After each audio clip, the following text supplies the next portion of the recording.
Hello, my friends. Welcome to Adda 24/7 Regulatory Bodies and SO channel. I'm your mentor Veer and I'm here with a very debatable topic. जी हाँ दोस्तों, मैं थोड़ा सा यहाँ पे एक डाइसी सा टॉपिक लेके आया हूँ जिस पे हो सकता है मुझे मिक्स रिएक्शंस देखने को मिल सकते हैं, क्योंकि यहाँ पे मैं कंपैरिजन करने वाला हूँ इंडिया की दो टॉप मोस्ट जॉब का।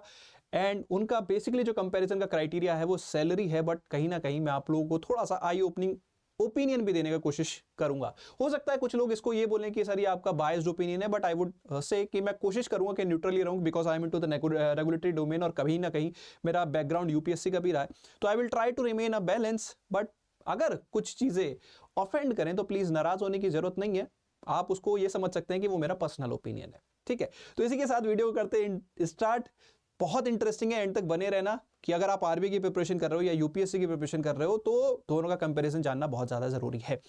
तो चलो स्टार्ट करते हैं, बट स्टार्ट करने से पहले अगर आप हमारे चैनल पे नए हैं तो जल्दी से चैनल को सब्सक्राइब कर लो, वीडियो को लाइक कर दो और गूगल प्ले स्टोर से हमारे ऐप को डाउनलोड कर लो, क्योंकि यहाँ पे आपको चाहे वो आरबीआई हो या वो यूपीएससी हो, बहुत सारी गवर्नमेंट जॉब्स की प्रिपरेशन का free content and practice material मिलता है। एंड अगर आप रेगुलेटरी और बैंकिंग एग्जाम्स की प्रिपरेशन कर रहे हो तो एपी के ऊपर कम्युनिटी ग्रुप है फाइनेंस बाय वीर सर, जिसमें मैं आपको banking and finance current affair RBI website की कवरेज प्रोवाइड करता हूं फॉर फ्री।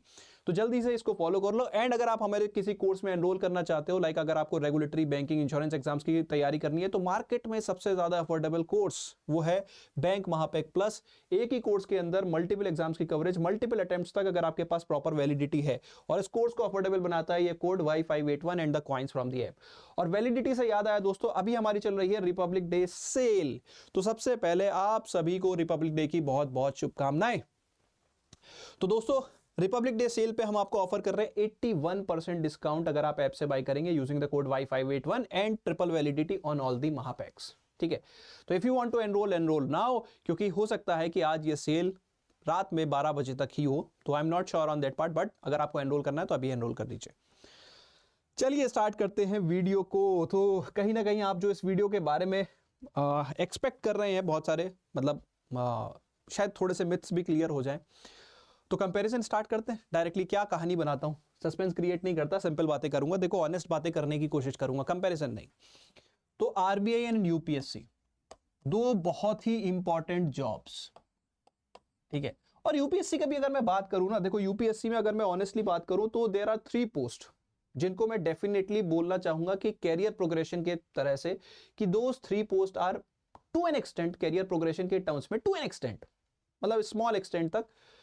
हो सकता है अब आप बोल दो नहीं सर आप डाइसी हो रहे हो, आप आरबीआई की तरफ इंक्लाइंड हो रहे हो। नहीं, 3 पोस्ट को मैं थोड़ा सा बोलूंगा कि उनका एडमिनिस्ट्रेटिव प्रोग्रेशन या कैरियर प्रोग्रेशन थोड़ा सा बेटर हो सकता है compare to RBI grade B, ठीक है। उनमें 3 पोस्ट में अगर मैं डालूं, वो आईएएस हो गए, आईएफएस हो गए और आईपीएस हो गए, ठीक है। अब आप सोचो आईआरएस को मैं नहीं डाल रहा, नहीं मैं यहां पे आईआरएस को नहीं डाल रहा, ठीक है। ठीक है, if you get administrative posting in IRS, अगर आप अपने डिपार्टमेंट से बाहर जाते हो तो may be there is a possibility, ठीक है, कि आपको थोड़ा सा एक्सपोजर अच्छा मिल जाए एंड ऑल, ठीक है। अदरवाइज आई वुड से कि आईआरएस और ग्रेड बी का जो कंपैरिजन है वो इक्विवेलेंट ही मानेंगे, वो फिर अपने इंडिविजुअल ओपिनियन के बेसिस पे हम रखेंगे। और उसके बाकी की जो पोस्ट है आई वुड डेफिनेटली से कि उनका जो we can say career progression रहने वाला है वो कहीं ना कहीं आरबीआई से बेटर तो मैं नहीं बोल सकता, मे बी अंडर हो सकता है, बेटर तो नहीं हो सकता, ठीक है। अब यहां पे बात करते हैं जो मेन पॉइंट था, आपने थंबनेल देख के क्लिक किया होगा तो उसी पे मैं आता हूं सैलरी के बारे में कंपैरिजन करना, ठीक है। तो आज आपका, अगर आप एक यूपीएससी एस्पिरेंट हो तो आपका एक बहुत ही बड़ा मिथ आज ब्रेक होने वाला है कि UPSC is the highest paying job in the country. तो वो कहीं से कहीं तक भी सच नहीं है। अगर आप व्हाइट मनी की बात कर रहे हो, देखो I would be very honest and I would be very blunt here, अगर आप व्हाइट मनी की बात कर रहे हो तो दोनों जॉब में कोई कंपैरिजन बनता ही नहीं है। जो एक आरबीआई रिक्रूट करता है जनरली वो ग्रेड बी पे करता है, हो सकता है वहां पे थोड़ा सा चेंज आ जाए, वहां पे ग्रेड ए लेवल पे रिक्रूट करे या दोनों ही लेवल पे रिक्रूट करे अभी आगे के सिनेरियो में। तो दोनों ही लेवल पे जो इनिशियल सैलरी, जो फर्स्ट मंथ सैलरी होती है आरबीआई की, वो ऑलमोस्ट हम बोल सकते हैं ऑलमोस्ट 3 to 4 टाइम्स ज्यादा होती है compare to a fresh recruit of a UPSC.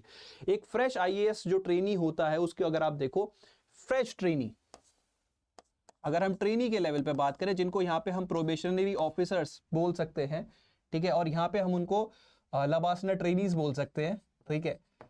तो उस वे में अगर यहाँ पे आरबीआई की जो इनिशियल सैलरी होती है वो आपकी ऑलमोस्ट 1.6 लाख के आसपास होती है, सैलरी अलाउंसेस वगैरह मिला के। और यहाँ पे जो आपका मैं टेक होम कंपोनेंट के बारे में बात कर रहा हूँ, कैश कंपोनेंट के बारे में, ठीक है।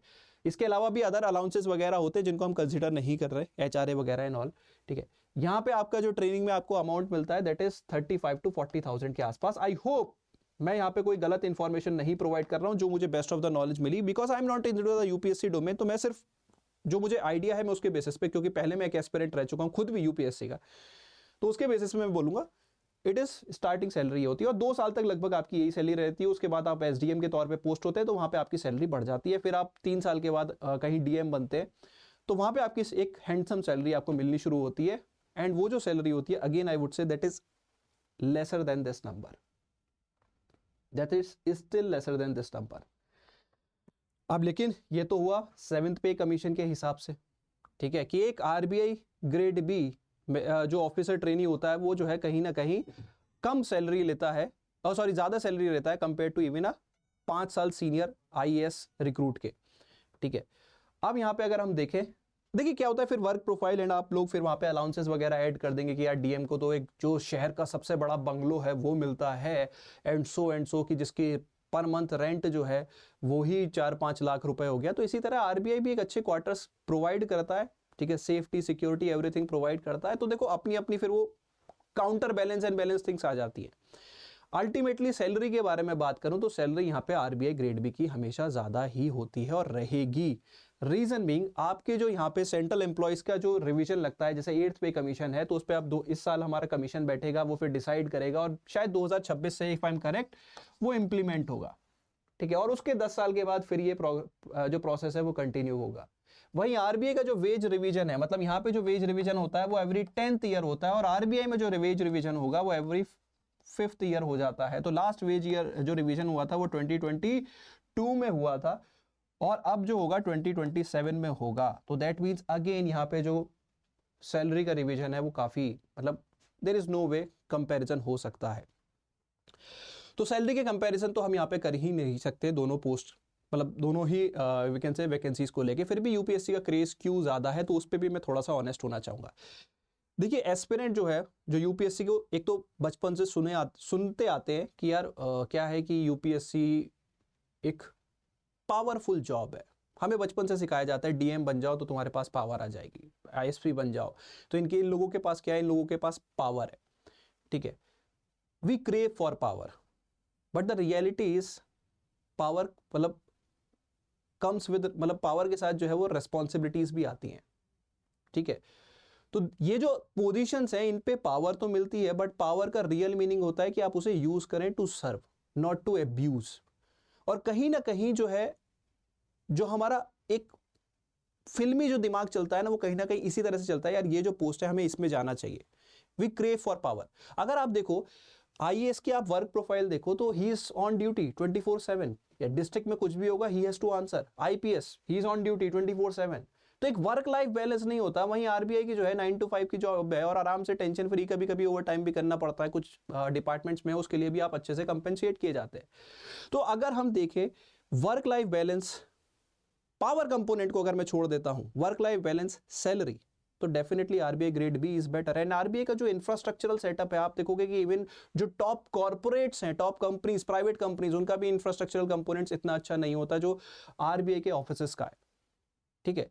तो ये रियलिटी तो है कि कहीं ना कहीं वी एज एस्पिरेंट कहीं ना कहीं we crave for power and this is our reality. बहुत सारे स्टूडेंट्स यहाँ पे मेरे से डिसएग्री करेंगे, सर मैं तो सोशल कॉज के लिए जा रहा था, मैं तो कैरियर के लिए जा रहा था। आप खुद कहीं ना कहीं अंदर खाने जानते हो कि आप किस लिए जा रहे थे। वी ऑल नो इट, हम कहीं ना कहीं अंदर जानते हैं, ठीक है। और इसी वजह से आपने देखा होगा यूट्यूब पे बहुत सारी वीडियोस भी आती हैं for I do not want to use the words, ठीक है, but this is nothing to demean with the UPSC. मैं यहाँ पे कहीं भी यूपीएससी को डिमीन नहीं करना चाहता। यूपीएससी आपको एक एक्सपोजर देता है कि आप सोसाइटी में बदलाव ला सकते हैं, पूरी की पूरी सोसाइटी में। वहीं आरबीआई आपको अपॉर्चुनिटी देता है एक छोटे से सेक्टर में बदलाव लाने का। हाँ, टू एन एक्सटेंट आप इकोनॉमी में भी, जब आप सीनियर लेवल पे पहुंच जाएंगे तो इकोनॉमी में भी आप मेजर कंट्रीब्यूशन कर सकते हैं, ठीक है। बट एक रियलिटी तो मैं आप लोगों के साथ शेयर करना चाहूंगा जो कि बहुत ही ज्यादा बैलेंस्ड। अभी तक हो सकता है आपको लगा कि सर तो आरबीआई की तरफ इंक्लाइंड हो गए, यूपीएससी को सर ने बिल्कुल ही बेकार बना दिया, तो ऐसा कुछ नहीं है। अब मैं आपके साथ एक और रियलिटी शेयर करूंगा जिसके बाद हो सकता है मुझसे नाराजगी थोड़ी सी कम हो जाए यूपीएससी एस्पिरेंट्स की, ठीक है। लेकिन एक पॉइंट तो हमने शेयर ही नहीं किया ना। देखो अभी तो हमने 7th पे कमीशन के बेसिस पे हमने कंपैरिजन किया, 8th पे कमीशन के बावजूद अगर यहाँ पे देखें जो फ्रेशर की सैलरी हो जाएगी वो बोला जा रहा है ऑलमोस्ट 2.5 टाइम्स हो जाएगी, तो उस कंपैरिजन से भी यार देखो ये इससे तो मैचअप नहीं हो रही ना। It has to be 4 times अगर मैं इनिशियल सैलरी के बारे में बात करूं। अब आप देखो यहाँ पे आप बोल रहे हो कि नहीं नहीं सर जो 1 लाख के ऊपर सैलरी है वो यार आपको जब एसडीएम के या आप डीएम बन जाओगे तब मिलेगी 1 लाख के ऊपर, ठीक है। सैलरी के बारे में बात कर रहे हैं, जो टेक होम कंपोनेंट के बारे में बात कर रहे हैं, तो यहाँ तो इट इज स्टिल हायर। फिर आप यहाँ पे 5 साल बाद का जब एजीएम कंपोनेंट देखोगे तो वो तो फिर 5 से 7 साल में आप यहाँ पे एजीएम हो जाते हो तो वो और भी बहुत ज्यादा हो जाता है। तो सैलरी कंपैरिजन अगर हम 8th पे कमीशन के हिसाब से भी कंपेयर करें तो even this post doesn't stand a chance. तो वेयर इट स्टैंड्स, ठीक है। आप देखो आपको ज्यादातर ब्यूरोक्रेट्स के नाम नहीं पता होते because they are the silent, we can say steel frame of the India, ठीक है, बट वो साइलेंटली काम करते हैं, ठीक है। उनका काम होता है चुपचाप बदलाव लाना। देश में बहुत सारे हमारे ब्यूरोक्रेट्स हैं जिन्होंने बहुत ज्यादा अच्छा काम किया हुआ है। एंड इवन हम एक ब्यूरोक्रेट के बारे में बात करेंगे जो कहीं ना कहीं आरबीआई से एसोसिएटेड रहे हैं और हमारे रिसेंट गवर्नर भी रहे हैं, शक्तिकांत दास सर, ठीक है। जो उनका बैंकिंग सेक्टर में कंट्रीब्यूशन रहा है बीइंग अ ब्यूरोक्रेट, वो ब्यूरोक्रेसी से आते थे और उनका जो आरबीआई गवर्नर के तौर पे टेन्योर है it is one of the finest tenure, बहुत ही जबरदस्त टेन्योर उनका यहाँ पे रहा है, ठीक है। और सबसे ज्यादा एक हाइप्ड पोस्ट जो होती है किसी भी बैंकिंग एस्पिरेंट्स के लिए, किसी भी आरबीआई एस्पिरेंट के लिए, एंड सबसे ज्यादा रिनोन्ड पोस्ट भी जो होती है फॉर एनीवन, चाहे वो यूपीएससी एस्पिरेंट। आपको अपने कैबिनेट सेक्रेटरी का नाम भले ही ना पता हो, आपको आरबीआई गवर्नर का नाम जरूर पता होगा क्योंकि सबसे ज्यादा न्यूज में वो ही रहते हैं, ठीक है। तो उस तरह से भी अगर मैं बोलूं तो गवर्नर जो है आरबीआई गवर्नर, उस हिसाब से भी मैं बोलना चाहूंगा कि RBI grade B is again a good post अगर आप रिकॉग्निशन के तौर पे जानना चाहते हो। लेकिन the reality is different. RBI governor की पोस्ट पे अगर आप देखो तो आजकल बैठ कौन रहा है, these are the bureaucrats, bureaucrat ही उस पोस्ट पे आ रहे हैं, चाहे वो शक्तिकांत दास सर हो या फिर अब हमारे लेटेस्ट गवर्नर हो, दोनों ही हमारे we can say finance ministry से आते हैं, ठीक है, डिपार्टमेंट ऑफ रेवेन्यू से आते हैं दोनों ही, ठीक है। तो this is the harsh reality कि अगर आप आरबीआई एस्पिरेंट के तौर पे गवर्नर की पोस्ट पे पहुंचना चाहते हो तो क्या है कि you have to born with the silver spoon, मतलब वो कहते हैं ना कि सितारे सब बुलंद हैं तो आप वहां पे पहुंच सकते हो। ऐसा नहीं है कि नहीं पहुंच सकते, पहुंच सकते हो। And that too applies even in the UPSC background as well. देखो बहुत सारे ब्यूरोक्रेट्स होते हैं, उनमें से शायद कोई चुनिंदा होता है जो उस पोस्ट पे बैठता है, ठीक है। तो again it is a dicey game, but probability किसकी ज्यादा होती है? यूपीएससी बैकग्राउंड से। कौन? आईएएस, ठीक है। होने को कोई और भी हो सकता है, शायद कोई आरबीआई के कैडर से भी आ सकता है, but this is the reality. तो दोस्तों यहां पे जो है मैंने आप लोगों के साथ कुछ पॉइंट शेयर किए related to salary comparison, related to work life balance, related to power. If you crave for power blindly go for the UPSC. If you crave for salary, work life balance कि आपको परिवार को भी ध्यान देना है, सब कुछ करना है, आपको वर्क लाइफ एंजॉय करना है, घूमना है एंड ऑल, पैसे मिलने चाहिए, ठीक है, तो go for RBI. And if you want to be at the top helm, if you want to be the governing body, go for the UPSC, ठीक है। सो चॉइसेस आई थिंक अब आपके लिए सिंपल हो गए होंगे। लेकिन एक चीज मैं यहाँ पे बोलूंगा कि जिस एफर्ट्स के साथ आप यूपीएससी की प्रिपरेशन डालते हो उसके अगर आप हाफ एफर्ट्स भी डालो ऑलमोस्ट, क्योंकि सिलेबस के हिसाब से अगर हम कंपैरिजन करें तो there is a very high probability कि आप RBI grade B qualify easily कर सकते हो। तो RBI grade B can be your backup plan, ठीक है। तो चॉइस इज योर्स दोस्तों। अब आपको क्या वीडियो में पसंद आया, डू लेट मी नो, ठीक है। आई नो थोड़ा सा डाइसी भी हो सकता है, नेगेटिव कमेंट्स भी मैं एक्सपेक्ट कर रहा हूं, होता है, देखो हर एक के अपने ओपिनियन है, क्योंकि अगर एकदम डाई हार्ड यूपीएससी फैन रहा है तो उसको कुछ चीजें ऑफेंड कर सकती हैं, but that is again reality. मैंने यहाँ कोशिश की, और अगर आपको ऑफेंड कर रही है तो नाराज होने की जरूरत नहीं है दोस्तों, that is my personal opinion. हो सकता है मैं थोड़ा सा बायस हो रहा हूँ टुवर्ड्स वन पर्टिकुलर थिंग, तो दैट इज द थिंग, ठीक है। बाकी आप किस एग्जाम की प्रिपरेशन कर रहे हो कमेंट सेक्शन में जरूर बताना, दोनों की कर रहे हो तो डू लेट मी नो। और अगर आपको स्ट्रेटेजी चाहिए, प्रिपरेशन रिलेटेड गाइडेंस चाहिए, तो आप मेरे साथ जुड़ सकते हो। ऐप के ऊपर कम्युनिटी ग्रुप है, उसमें अपनी क्वेरी पोस्ट कर सकते हो, या मेरे टेलीग्राम ग्रुप है, मेरे नाम से सर्च कर सकते हो। तो अभी के लिए सेशन करते हैं wrap up. Wish you all the very best and wish you a very happy Republic Day. Thank you so much, bye bye, take care, have fun.